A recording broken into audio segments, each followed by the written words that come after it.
Hey everyone, welcome back to the channel. Today we're talking about a game that somehow made me obsessed with escalators, food courts, and neon lighting, Mall Simulator 2025. Yeah, you heard that right. The year is 2025 and apparently retail is alive, thriving, and just a little bit unhinged. That right. The year is 2025 and apparently retail is alive, thriving, and just a little bit unhinged. So, let's be honest, when you hear Mall Simulator you probably picture some boring business spreadsheet game, right? No. This thing is full-on chaos disguised as management. It's like if The Sims had a baby with Roller Coaster Tycoon inside a shopping center that never closes. And I mean never. The mall is alive at 3 a.m. folks. You start with an empty shell of a building. The game drops you into a dusty concrete box with a dream and about 5 confused customers wandering around wondering where the Cinnabon went. From there, it's all you. You place your first stores, pick your first theme, and instantly realize you have no idea what you're doing, but it's too late because the rent clock is ticking. The beauty of this game is how fast it goes from calm to absolute madness. 1 minute you're carefully designing floor tiles and deciding between beige or corporate gray. The next minute, a power outage shuts down half the mall and customers start rioting in the food court. And I'm sitting there, sipping my coffee, saying, yeah, that's fair. Let's talk building tools because this part actually blew me away. You can build in multiple floors, you can make sky bridges, balconies, fountains. I even built a fake indoor park with trees and benches and a coffee shop that literally had its own coffee shop inside it. Like a mall within a mall. It's retail inception and I regret nothing. You can also decorate every inch of the place. Want to make a retro-style 90s mall with checkered floors, neon palm trees, and synthwave playing everywhere? Go for it. Or go full futuristic, glowing corridors, robot staff, holographic storefronts that change depending on the season. It's all there. And the lighting engine? Weirdly gorgeous. I caught myself staring at reflections off polished tiles like I was admiring fine art. But what really makes this game special is the management chaos. You're balancing rent, maintenance, utilities, store contracts, employee morale, and about 50 notifications screaming for attention. It's like being a parent, but instead of kids you have 2,000 shoppers who all want bubble tea at the same time. There's a customer satisfaction meter that basically controls your soul. If it drops too low, your foot traffic tanks and you start losing tenants. I had one moment where half my mall left overnight because I forgot to fix a broken escalator. Apparently people just gave up on walking stairs in 2025. Humanity has peaked. The event system is both the best and worst part of the game. You get random happenings like flash mobs, influencer meetups, viral product launches, even paranormal nights.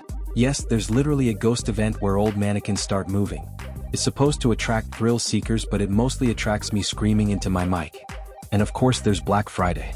The first time I ran a Black Friday event, I thought I was prepared. I hired extra security, stocked the stores, boosted the AC, and within 2 minutes, total war. Customers were sprinting, stores were collapsing. One guy was dual-wielding shopping bags like weapons. It was beautiful. 10 out of 10, pure chaos. Now let's talk about the people. The NPCs in Mall Simulator 2025 are weirdly full of life. They have routines, personalities, even grudges. You'll have regular customers who come back every week, vloggers who stop to film dance videos, kids that run in circles until they pass out, and that one grandma who terrorizes everyone with her motorized scooter. I love her and fear her equally. Each customer reacts to the mall differently. Some fall in love with a certain store, others complain about long lines, and a few just wander aimlessly for hours like they've transcended capitalism. I followed one NPC who spent an entire day walking in and out of the same bathroom. I think he's still there. What's really neat is that you can host themed events to draw specific crowds. Fashion Week for influencers, car expos for gearheads, comic conventions for cosplayers. I threw one called Mega Mall Mayhem Fest, with live music and food trucks, and ended up with 3-hour parking lines and a mosh pit in front of the pet store. 10 out of 10 entertainment value, 0 out of 10 profit margin.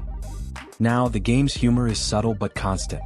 You'll get notifications like customer complaint, the air smells too retail, or shopper sighting, man holding 15 pretzels, no sign of stopping. The developers definitely know what makes mall life hilarious. Even the PA system makes random announcements that sound suspiciously passive-aggressive. Like, attention shoppers, please refrain from bathing in the fountain again. That's a real line. The sound design deserves a shout-out too. The ambient chatter, distant footsteps, the hum of escalators, it all blends together into this oddly comforting soundscape. And the soundtrack? Perfect mall core. A mix of upbeat pop, cheesy jazz, and nostalgic 2000s-style jingles. I caught myself humming along like I actually worked there. But don't let the goofy tone fool you, there's depth under the surface. You can analyze sales trends, manage advertising budgets, adjust staff schedules, even negotiate store contracts. Each brand you invite has its own demands. Some want premium locations, others require high foot traffic, and a few will straight up ghost you if your mall bathrooms are dirty. It's business realism meets pure comedy. There's also a sandbox mode, and that's where things get wild. Unlimited money, no consequences, just pure creativity. I built a 5-story mall shaped like a donut, complete with a giant indoor aquarium and a roller coaster that loops through the food court. Customers screamed, pretzel sales soared, and I think that's art. Of course it's not perfect. Sometimes NPCs bug out. They'll walk through walls, float on escalators, or form ritualistic circles around vending machines. Once I had a group of teens who refused to leave the parking lot for 6 in-game days. I started calling them the Asphalt Tribe. But honestly, the glitches are half the fun. It's part of the game's charm. Performance-wise, it's surprisingly stable even when your mall gets massive. I had a setup with 4 levels, 80 stores, and hundreds of NPCs all moving around, and the frame rate barely dipped. You can feel the devs put effort into optimizing it, which is great because you'll be spending hours just watching the crowd flow like a weird little god of consumerism. The progression system keeps things interesting too. As you level up, you unlock new store categories, luxury brands, tech hubs, entertainment centers, even weird novelty shops that sell robotic pets. There's a sense of growth that makes you want to keep expanding just to see what ridiculous upgrade comes next. And the best part? You can actually tour your mall in first-person mode. Walking through your own creation, hearing the background chatter, seeing people interact with stores you designed, it's weirdly satisfying. It's like you're both the architect and the customer of your own madness. Visually, it's a treat. The lighting changes with the time of day, sunlight pours through skylights and reflections bounce off every surface. At night, when the mall lights dim and only a few stores stay open, it almost feels eerie. There's this calm after the shopping storm where you can just stand there and listen to the hum of neon. It's peaceful in a late-stage capitalism kind of way. Now, one of my favorite things is the detail in store design.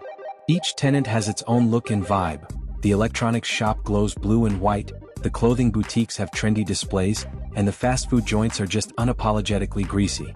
And yes, you can rename the stores, so obviously I had Dave's Discount Donuts, next to the Pretzel Palace too, Electric Boogaloo. There's also a hidden layer of comedy if you zoom in on customers. You'll see them trying on sunglasses, arguing with staff, or sitting on benches looking like they've experienced spiritual defeat. It's like people watching in real life but without the risk of being caught. What I appreciate most is that the developers clearly had fun making this. It doesn't take itself too seriously. Every mechanic, every sound, even the bugs, it all works together to create this weirdly believable mall world that's half simulation, half parody. So after many hours of building, breaking, and rebuilding my dream shopping center, here's my honest verdict. Mall Simulator 2025 is pure, delightful chaos. It's not about perfect efficiency or realism. It's about the stories that happen in between, the moments when a random NPC slips on a smoothie spill during a pop concert, or when your cleaning bot gets stuck chasing a balloon for 20 minutes. If you love tycoon games, cozy builders, or you just enjoy watching simulated humans do dumb things, this is your jam. It's silly, surprisingly deep, and full of those just one more expansion moments that keep you playing until sunrise. And even if you've never played a management sim before, it's super accessible. The tutorials are clear, the interface is intuitive, and the pacing lets you grow from "I accidentally flooded the mall" to "I'm a retail genius who owns a rooftop cinema." So yeah, Mall Simulator 2025 gets my full recommendation. It's retail therapy in digital form, minus the credit card bill. If you've played it, let me know in the comments what your weirdest mall story was. Did you build something ridiculous? Did your customers revolt? Did the janitor unionize? I want to hear it. And if you haven't tried it yet, give it a shot. Just don't blame me when you start dreaming about escalators. Alright folks, that's it for today's video. If you enjoyed hanging out, give this a like, hit subscribe for more game reviews that mix chaos and cozy vibes, and ring that bell so you don't miss what's next. Thanks for watching, and as always, keep your fountains clean, your pretzels warm, and your malls profitable. See you next time, shoppers.